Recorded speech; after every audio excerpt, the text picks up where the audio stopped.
सूरज फिर प्रकाश सिंह के पास जाता है और कहता है, क्या हुआ सर, पुलिस वालों ने आपको क्यों अरेस्ट किया है? सूरज पूरा घबरा चुका था, उसे कुछ समझ नहीं आ रहा था कि यहाँ क्या हो रहा है।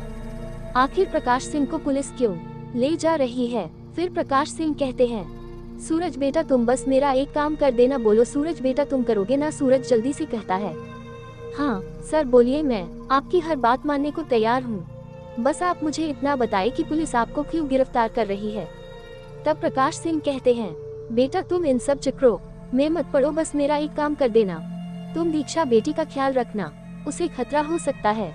ये काम मेरे दुश्मनों ने किया है, मेरी बहुत सी कंपनियां हैं जो अभी बंद पड़ी है, मैं उन्हें चालू करवाने वाला था। ये खबर मेरे प्रतिद्वंदियों को लग गई और वह साजिश के द्वारा मुझे जेल में डालना चाहते हैं। मैं बस तुम्हें इतना ही बता सकता हूँ, तुम बस दीक्षा और अपना ख्याल रखना। सूरज कहता है, सर मैं दीक्षा दी का ख्याल रखूंगा, पर आप मुझे ये बताओ कि आपको बाहर कैसे ला सकता हूँ? मैं तो प्रकाश सिंह कहते हैं, समय आने पर मैं खुद जेल से बाहर आ जाऊंगा, अगर मेरी किस्मत में हुई तो। और सूरज तुम इन सब चक्र में मत पड़ो, यह मेरी तुमसे गुजारिश है। तभी वहाँ पुलिस का एक ऑफिसर आता है और कहता है, क्या हो गया तने, तुमने गलती की है तो सजा तो मिलेगी। वह हवलदार से गाड़ी में बैठाने को कहता है और तू चल जेल, वहाँ तेरी अच्छी सी खातिरदारी होगी। जेल में पुलिस प्रकाश सिंह को पुलिस स्टेशन ले जाती है।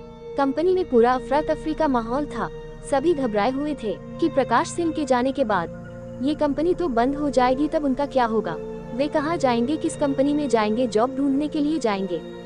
सूरज तुरंत कंपनी में जीएम को ढूंढता है और कहता है, संजय सर क्या हो रहा है, यहाँ पर प्रकाश सर को क्यों ले जाया गया?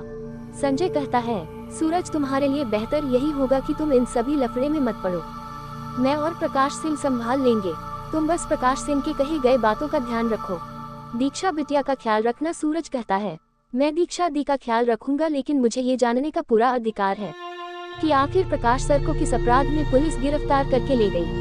तब संजय कहता है, सूरज उन पर टेररिज्म का आरोप है, उनकी इस कंपनी में 400 AK-47 बरामद हुई है और यह उन्हें जेल में डालने के लिए काफी है। सर का मानना है कि यह उनके प्रतिद्वंदियों का किया गया है, पर मुझे तो लगता है कि सर ने खुद इन सभी गन्स को यहाँ पर रखवाया है। अब मुझे तो लगता है कि प्रकाश सर की यह कंपनी भी बैंकक्रप्ट हो जाएगी, उनकी बाकी कंपनियों की तरह। सूरज पूछता है, बाकी कंपनियों की तरह कितनी कंपनियां थी सर के पास? तब संजय कहता है, आज से ठीक 10 साल पहले प्रकाश सर के पास कल 12 कंपनियां थी, जिसमें से केवल यह एक कंपनी ही बची है, बाकी सारी कंपनियां बर्बाद हो चुकी है।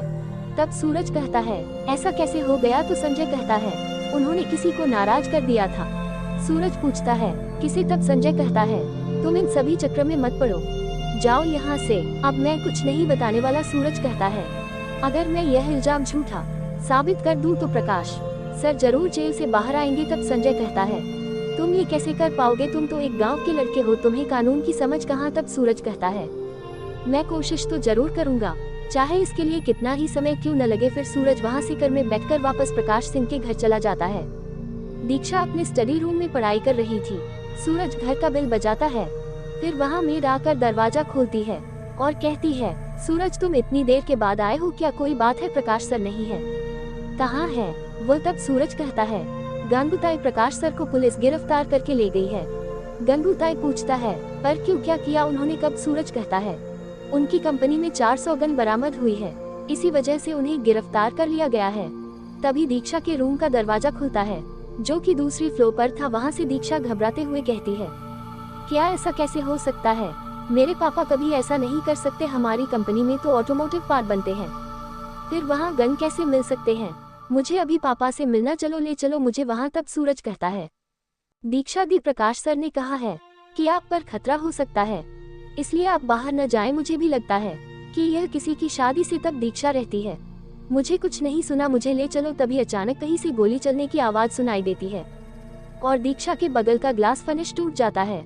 सूरज दौड़ते हुए जाता है और दीक्षा को उसके रूम में ले जाता है और कहता है, लगता है हम पर हमला हो गया, प्रकाश सर जी ने सही कहा था कि कोई है जो उनकी कंपनी और उन्हें बर्बाद करना चाहता है। दीक्षा रोने लगती है और कहती है, मुझे पापा के पास ले चलो। फिर से संभालता है पर कहता है, नहीं दीक्षा दी, बस एक आप ही हैं। उनकी उम्मीद प्रकाश सर केवल आपके कारण ही कानून को अपने हाथ में नहीं लिया, नहीं तो उन्हें कोई भी पुलिस वाला अंदर नहीं कर पाता। उन्होंने खुद कहा और उन्होंने कहा है कि आपको कुछ नहीं होना चाहिए। कभी नीचे आवाज आती है, सूरज बेटा तुम दीक्षा को लेकर यहाँ से चले जाओ वरना ये लोग हमें मार डालेंगे।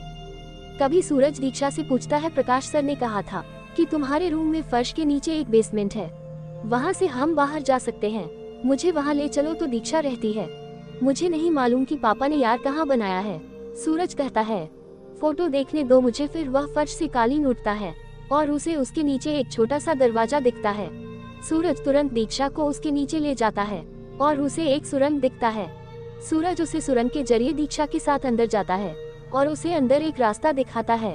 वह उसे रास्ते से आगे बढ़ता है और उन्हें एक छोटा सा गलियारा दिखता है। सूरज तुरंत उसे गलियारे से आगे बढ़ता है और उसे बाहर का रास्ता दिखाता है। बाहर जाते ही उसे अपनी कार खड़ी हुई दिखती है। 4 लोग घर के अंदर गए हुए थे जो उसे अंदर दिख रहे थे। तभी सूरज उन पर ध्यान न देते हुए दीक्षा को कार में बिठाकर वहां से जाने लगता है और उसे दिखता है कि गंगूताई को एक गुंडा गोली मार देता है।